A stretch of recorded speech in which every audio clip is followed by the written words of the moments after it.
commentate, but get the notebook ready, man. Listen, it's right here in front of me. No. I'm going to download them. All righty.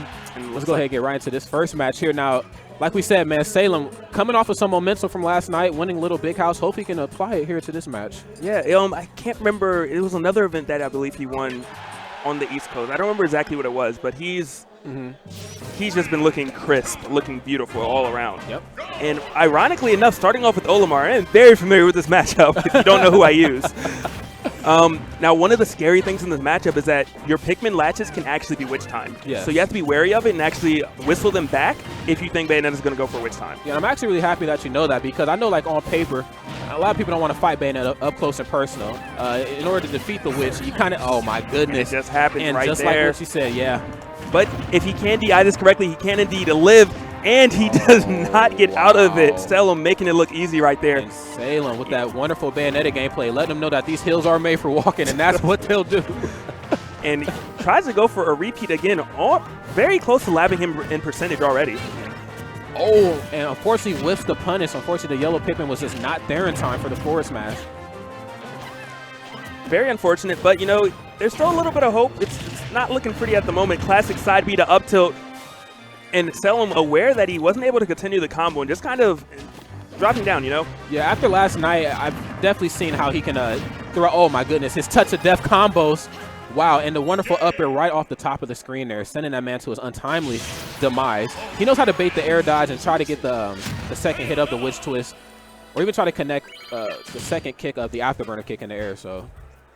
Yeah, and he did, just point blank period. Yeah, looking very calm, looking like he has been fighting computers, and that is exactly how it goes when he fights them as well. Krow clearly going to have to make some adjustments if he does want to make a comeback, at least take a game off. Yeah. I would like to see him slow down the pace of the match. Maybe not so many smashes and aerials, maybe more side Bs, more grabs, and less challenges. Yeah. Olimar doesn't exactly have the priority to challenge Bayonetta in the air, so you have to kind of fight in between her options. Yeah, and I feel like he had the right thought process in mind when he went Olimar. He kind of wanted to go for more of a zoning game, but I think now he wants to get into the nitty-gritty, man. He wants to get into the meat and potatoes of this match. He's going DK. Now, hopefully he can get some easy ding-dongs here on this stage. I mean, I guess if he's going to die anyway to Salem's combos. Oh my goodness, that was really good opening right there. Oh, and he does continue it. Already 58% right now. This match looking significantly better for Krow. Absolutely, man. Starting off very, very strong. He said, no more zoning, man. I'm ready to get into the thick of this. And I can see the logic behind it. Because of the fact that Bayonetta was just kind of jumping around and hitting a ton of buttons, maybe he said, I'll challenge you now with a character that has that. And on top of that, now he has some platforms to work with here with Donkey Kong. Oh, well, right as I say that. Oh, and he takes it. Wow, and ding dong, the witch is dead. Ironically enough, 32% is the same percentage that Salem won with last match. This would be the craziest upset ever. Obviously, the match is not over yet. Oh, my. Most unfortunate. Oh, and completely whiffing the down smash. Very fortunate for Krow right there, because that's a tilting moment if you were to have lost your stock that way. But it's a rough life as DK off stage. I mean, you can only do so much. You only have so much coverage. Oh, my goodness. Trying to... Oh, and he is just looking so sly right there, spinning through the skies. Oh, my. And Salem answering back after that unfortunate first stock loss. But he does have him at 70%. Yes. I'd say maybe one grab, maybe two more grabs, and Krow could be looking at a game 3 right now. That we could, especially on a stage like Town and City. I mean, we know the ceiling is so low. Which, I mean, it was really smart of him to choose this stage, knowing that it's a low ceiling and knowing that he's going to die at the same percent either way. Yes. And he is slowing down the pace of the match, which is something he didn't do earlier. He's not being too reckless, biding his time, looking for a landing punish. And he says, Salem, if you're not going to give it to me, I'm not going to overcommit. I'm okay with this game. Yeah, and we know that Bayonetta does have some tools in her arsenal on her lovely utility belt to try to bait DK in. I mean, obviously we can get the bullet climax. We can also get the bullet arch, which I know is a pain to deal with. And Salem is just displaying patience as well. Oh, and the punch came through, but it wasn't enough. Afterburner kick denying DK. And DK, just being the big hurt box that he is, just getting eaten alive by the witch twist and the afterburner kicks. Oh, and there's no more platinum. That was his chance. He actually could have done jab to grab and finish the match.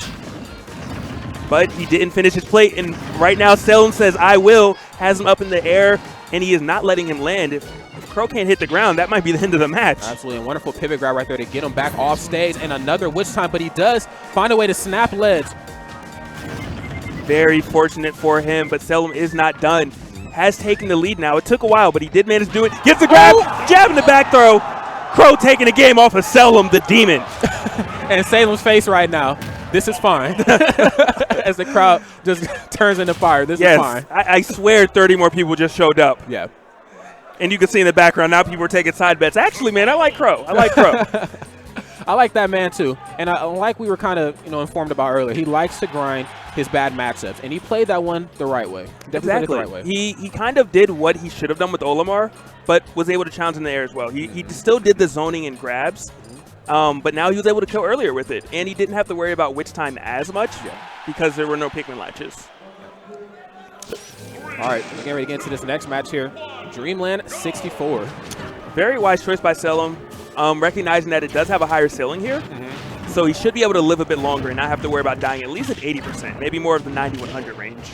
Wow, and Salem right now just having a heyday on these platforms, not even needing to do the whole animation of the forwarder. Just the first 2 hits are enough to keep that gentleman in hit stun.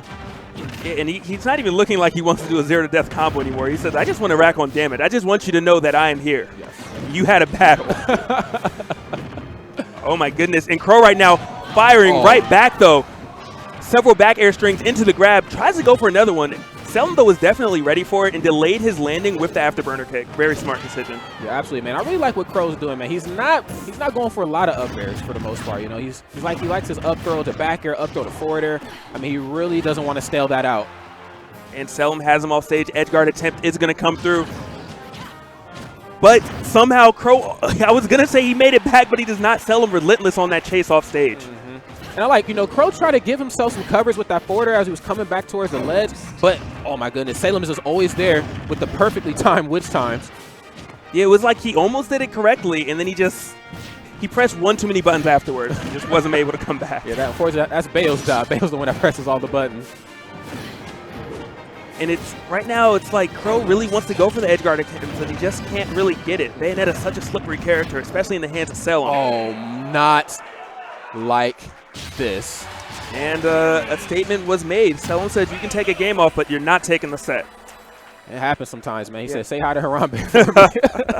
DK is just too big, man. He's just really big Herbot. But very shout outs to Krow. Absolutely. Phenomenal performance. Definitely great adaptation that he did make. That he did.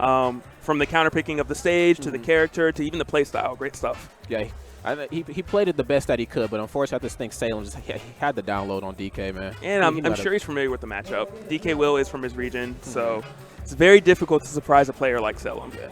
He knew not to get grabbed. Long story short. Definitely true. Definitely true. Wow, fantastic sets here today, man. And this is just pools. Yeah, it is. It is. And if you are looking to work on your Bayonetta, definitely take some notes from Salem.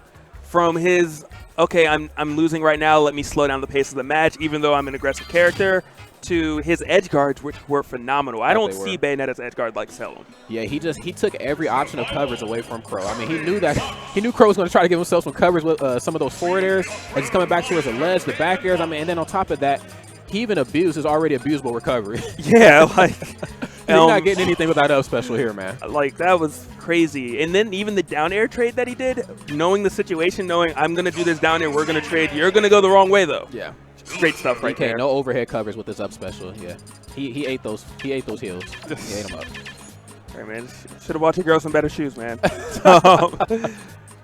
All right, man. We got Michigan's very own K-Sev stepping up to the hot seat here. We're going to get some of that hot box gameplay. Definitely a favorite player of mine. Not